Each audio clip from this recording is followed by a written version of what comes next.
कांग्रेस का बिहार में है क्या? ना कोई नेता है, ना नीति है और नीयत में भी खोट है। और जब जब कांग्रेस ने जिन जिन का समर्थन यहाँ पे किया है, उनके आने पे बिहार में जंगल राज भी आया और बिहार के लोग विकास चाहते हैं।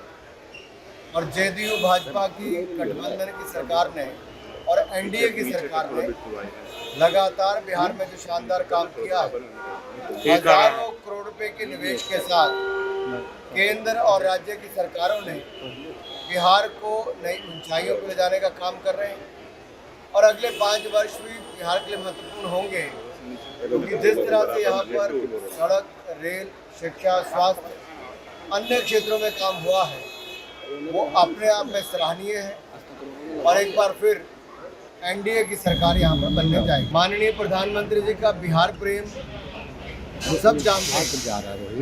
अगर आप याद करें, मखाना को भी अंतर्राष्ट्रीय स्तर पे जिस तरह से बढ़ावा देने का काम किया गया, मखाना बोर्ड की बात भी करें या फिर जिस तरह से मखाना की ब्रांडिंग भी हुई है, और उसी तरह से यहाँ पर गंगा जी पर पुल हो, रेलवे लाइनें हो, सड़क मार्ग हो, नेशनल हाईवे हो, थोड़ा नीचे, ये बहुत बड़ी सौगात लगातार मिलती रही है। और आगे भी प्रधानमंत्री नरेंद्र मोदी जी और नीतीश कुमार जी बिहार को आगे ले जाने का काम करते रहेंगे। बिल्कुल अंबेडकर जी को लेकर हम लोग संविधान दिवस जिस तरह से नरेंद्र मोदी जी के नेतृत्व में 125वीं जयंती 120 देशों में मनाई गई थी, और यहीं पर डॉक्टर भीमराव अंबेडकर जी के पंच तीर्थ बनाकर भी उनको सही सम्मान देने का काम किया तो भारतीय जनता पार्टी ने।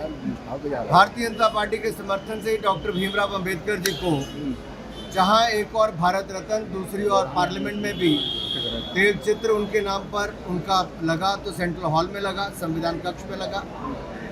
लेकिन दूसरी ओर कांग्रेस है, जिन्होंने 2012 में नेहरू जी को कोड़े मारते हुए अंबेडकर जी को दिखाया था एनसीईआरटी की किताबों में।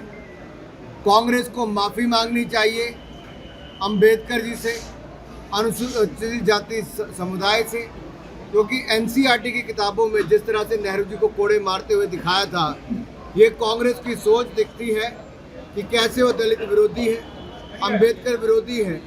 और नेहरू जी ने अंबेडकर जी का अपने मंत्रिमंडल से जैसे मजबूर किया इस्तीफा देने के लिए, अंबेडकर जी को चुनाव हराने का काम ये पंडित नेहरू जी ने किया था, कांग्रेस पार्टी ने किया था, और एक तरह से घुट-घुट कर उनको जीवन जीने पर मजबूर कांग्रेस पार्टी ने किया। लेकिन सही मायने में अंबेडकर जी को सम्मान दिया तो भारतीय जनता पार्टी ने और नरेंद्र मोदी जी की सरकार ने। दुनिया भर में भारत को बदनाम करने का काम कांग्रेस पार्टी और उनके युवराज करते हैं। जिस पार्टी ने 60 साल देश में राज किया हो, वो जब चुनाव हारना शुरू करे तो उस पर चिंतन नहीं करती, विचार विमर्श नहीं करती, उस पे क्या बदलाव चाहिए, जनता ने उनको क्यों नकारा, उस पार्टी में आंतरिक लोकतंत्र खत्म हो चुका है। कांग्रेस में एक परिवार तक सीमित होकर रह गई, और उस परिवार के सदस्य भारत को बदनाम और भारत की संवैधानिक संस्थाओं को बदनाम करने का काम दुनिया भर में जाकर करते हैं। कभी ईवीएम पर ठीकरा फोड़ते हैं, कभी इलेक्शन कमीशन पर ठीकरा फोड़ते हैं, कभी भारत की लोकतंत्र प्रणाली पर ठीकरा फोड़ते हैं। और ये वो लोग हैं जिनके परिवार की 3 पीढ़ियां प्रधानमंत्री रही और चौथी पीढ़ी ने रिमोट कंट्रोल से सरकार को चलाया। बिहार के बाद शाम को बंगाल ही जा रहा हूँ, बंगाल पर वहाँ पे टिप्पणी करूंगा।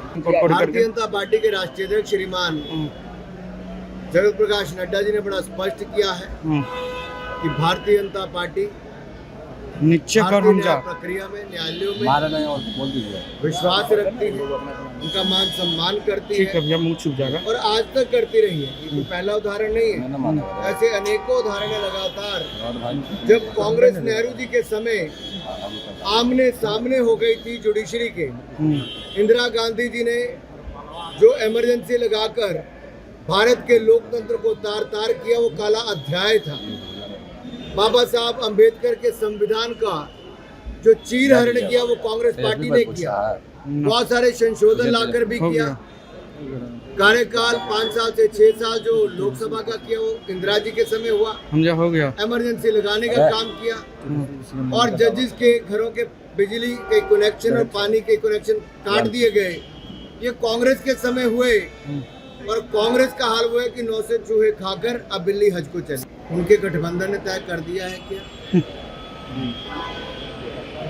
ये वो गठबंधन है जो निर्णय नहीं कर पाता। ये वो गठबंधन है जिसकी विचारधारा एक जैसी नहीं है, जिनके पास, जैसे मैंने पहले कहा, ना नीति एक है, नियत में भी खोट है और नेता पर प्रश्न चिन्ह बना हुआ।